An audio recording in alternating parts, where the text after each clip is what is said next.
വലിയ ചർച്ചയാകുന്ന ഒരു വിഷയമുണ്ട്. ആത്മഹത്യാ ഭീഷണി മുഴക്കിയ കാസർഗോഡ് കേരള കേന്ദ്ര സർവകലാശാലയിലെ അധ്യാപകൻ ഇഫ്തിഖർ അഹമ്മദിൻ്റെ ഫേസ്ബുക്ക് പോസ്റ്റ്. കാരണം ഇദ്ദേഹവും SFI താലിബാനിസത്തിൻ്റെ ഒരു ഇരയായി തന്നെ മാറുകയാണ് ചെയ്യുന്നത്.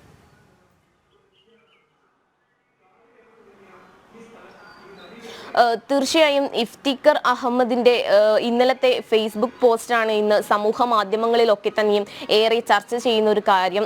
തൻ്റെ ആത്മഹത്യക്ക് പിന്നിൽ അല്ലെങ്കിൽ താൻ മരണപ്പെടുകയാണെങ്കിൽ അതിനു പിന്നിൽ SFIയും VCയും ആയിരിക്കും എന്നാണ് ആത്മഹത്യാക്കുറിപ്പിൽ വ്യക്തമാക്കിയിരിക്കുന്നത്. ഈ ഇഫ്തിഖർ അഹമ്മദ് കേന്ദ്ര സർവകലാശാലയിലെ ഇംഗ്ലീഷ് വിഭാഗം അസിസ്റ്റന്റ് പ്രൊഫസറാണ്. ഇദ്ദേഹത്തിനെ ലൈംഗിക ആരോപണ പരാതിയെ തുടർന്നാണ് കോളേജിൽ നിന്ന് സസ്പെൻഡ് ചെയ്യുന്നത്. എന്നാൽ ഇത്തരത്തിലുള്ളൊരു സസ്പെൻഷൻ കൂടിയാലോചനയുടെ ഭാഗമായിട്ടാണ് എന്നാണ് ഇഫ്തിഖർ അഹമ്മദ് തൻ്റെ ഫേസ്ബുക്ക് പേജുകളിൽ കുറിച്ചിരിക്കുന്നത്.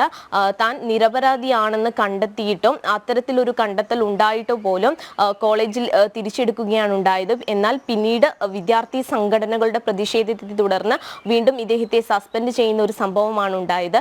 ഇത്തരത്തിൽ വിദ്യാർത്ഥി സംഘടനകൾ പ്രത്യേകിച്ച് SFI പോലെയുള്ള സംഘടനകൾ തന്നെ ടാർഗറ്റ് ചെയ്യുകയാണ് എന്നൊരു കാര്യമാണ് അദ്ദേഹം ഫേസ്ബുക്ക് പോസ്റ്റിൽ കുറിച്ചിരിക്കുന്നത്.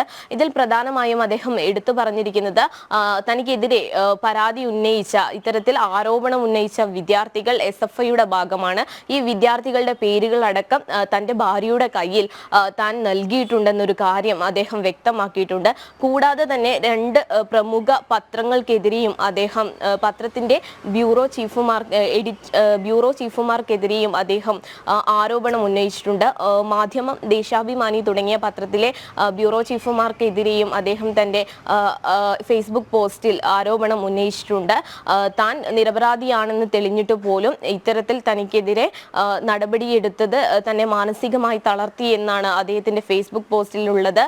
ഇതുമായി ബന്ധപ്പെട്ട് വിദ്യാർത്ഥി സംഘടനകളടക്കം പ്രതിഷേധവുമായി രംഗത്തെത്തിയ ഒരു സാഹചര്യമാണ് നിലവിൽ ഉള്ളത്. രജനി, ശരി, ദിസ്നയാണ് വിവരങ്ങൾ പങ്കുവച്ചത്.